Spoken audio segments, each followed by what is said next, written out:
जीतेगा 100% है। यहाँ पे झांझड़िया जीतेगा या चूरू से खड़ा हुआ है, तो वो एक अच्छा प्लेयर है। गोल्ड मेडल ला के दिया इंडिया को, कोई छोटी बात थोड़ी है, को बहुत बड़ी बात है। तो जीतेगा भाई साहब, वो भी 100% जीतेगा, उसमें भी कोई दो राय नहीं। मैं तो फिलहाल वो ही देख रहा हूँ कि राम मंदिर धरती के ऊपर लाया है, तो कोई कौन लाया? सिर्फ मोदी जी लाया, बस उसकी तरफ से फैन हैं, थे और रहेंगे। नमस्कार भाई साहब। नमस्कार भाई। भाई साहब, रामपुरा में क्या माहौल चल रहा है? भाई साहब रामपुरा का नहीं हूँ मैं, तो हूँ झुंझुनू जिला को। मेरी शॉप है यहाँ पे, रंग पेंट की शॉप रखी है मैंने, वहाँ पे शॉप है मेरी तो। बट रामपुरा पता नहीं, बेरी के अंदर जो झुंझुनू जिला है ना, उसके अंदर जीते बीजेपी की, बीजेपी जीतेगी, शोर है, इसमें कोई दो राय नहीं है। क्योंकि यार मोदी जी ने बहुत बहुत बड़े बड़े अच्छे काम किए। धारा 370, राम मंदिर अभी तक हुआ है नहीं, तो जो 550 साल पहले जो मुकदमा हुआ था वो आप जो मोदी जी ने सल्टाया, तो इससे बड़ी बात क्या होगी? तो मैं तो फिलहाल वो ही देख रहा हूँ कि राम मंदिर धरती के ऊपर लाया है, तो कोई कौन लाया? सिर्फ मोदी जी लाया, बस उसकी तरफ से फैन हैं, थे और रहेंगे हमेशा के लिए। और 100% लिख के ले लो कि बीजेपी ही सरकार आएगी, इसमें कोई दो राय नहीं है। मोदी जी अब की बार 400 पार का नारा दे रहे हैं। 100% है, नारा नहीं है, 100% है और कोशिश जारी है, करें भी ये।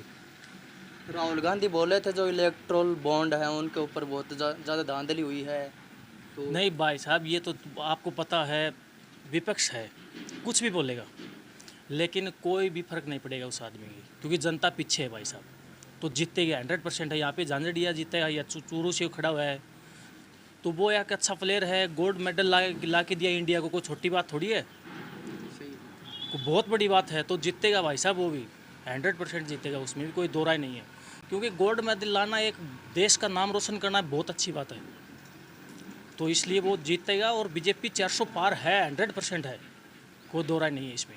मोदी जी अभी चूरू आए तब कह रहे थे कि शेखावाटी की तीनों सीटें चूरू पर जो भी आधारित हैं, तो उसके बारे में कुछ देखो भाई साहब, चूरू की जो सीट है ना, उसमें झांझड़िया, मैं ये तो नहीं बोल सकता कि कितने वोटों से जीतेगा, लेकिन ये लिख के ले लो कि जीतेगा पक्का।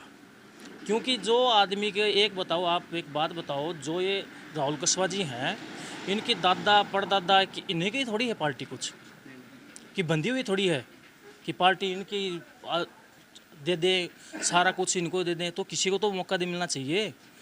इनका दादा था वो भी राजनीतिक में था, इनका पापा वो भी, ये भी आ गया, तो 3 पीढ़ी हो गई, किसी को तो मौका मिलना चाहिए। तो इसलिए अच्छा काम करते हैं मोदी जी। हाँ ये बात है, कोई पार्टी के अलग बंदे हैं, कोई अलग बंदे हैं, उसकी सोच है, लेकिन वो बेस्ट है।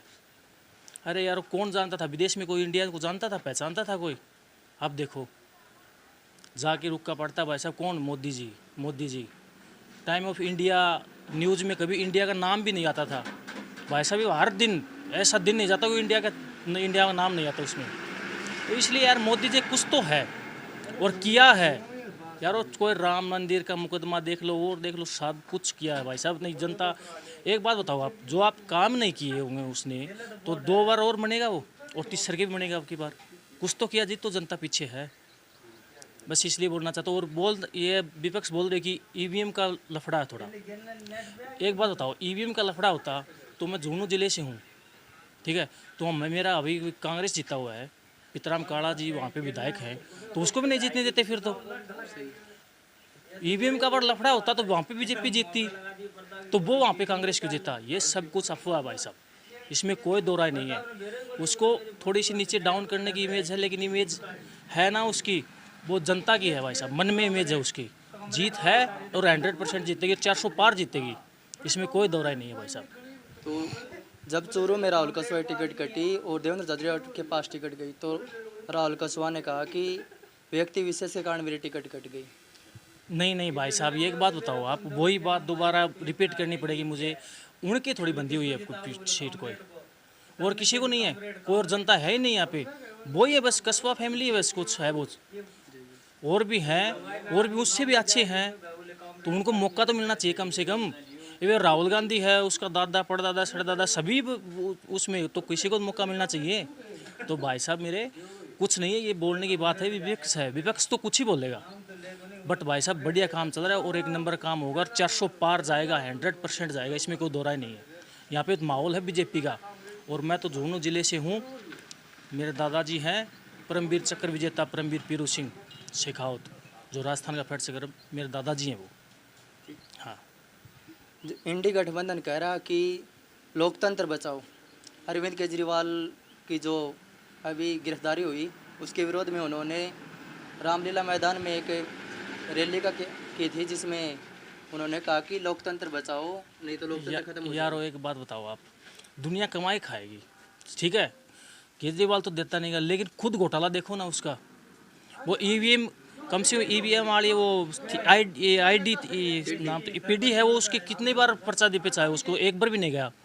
दारू घोटाले में उसका नाम, और उसका नाम, हर किसी घोटाले में उसका नाम है यारो। जब तो लेके गए होंगे, वो पागल थोड़ी है यार, वहाँ पे उसको लेके गए और वापस आ नहीं रहे वो। तो मेरा भाई सब घोटाला करते हैं वो, कि मैं बिजली फ्री करवा दूंगा, पानी फ्री कर दूंगा, चलो ठीक है, जनता को फ्री चाहिए, बट इतना भी फ्री नहीं चाहिए कि आपका घर मकान बना ले और जनता फिर बाद में रोए। तो भाई बीजेपी ही चाहिए और बीजेपी ही आएगी 100%। मोदी जी के तीसरे टर्म में आप सरकार से क्या अपेक्षा रखते हैं? मैं तो देखो एक पहला लास्ट और फाइनल यही चाहता हूँ कि अब दो राम मंदिर का मुकदमा हो गया, धारा 370 हटा दी, सिर्फ अब चले ना तो एक काम करे, हम दो और हमारी दो, बस उसके ऊपर बिल पास करना चाहिए। यानी जनसंख्या नहीं। हाँ बिल्कुल, जनसंख्या निरंतर होनी चाहिए, क्योंकि सभी देशों में लगा रखे तो इंडिया तो उसमें तो लगनी चाहिए। ये है, ये मुस्लिम कंट्री है कि बढ़ाते जा रहे, क्या फ़ायदा उसमें भाई साहब। बेरोज़गारी देखो, एक बच्चा पालना मुश्किल है, 12 13 क्या यार बेरोज़गारी। फिर उसको बोलेंगे, ये मोदी जी को बोलेंगे कि नौकरी नहीं दे रहे, नौकरी देंगे क्या से?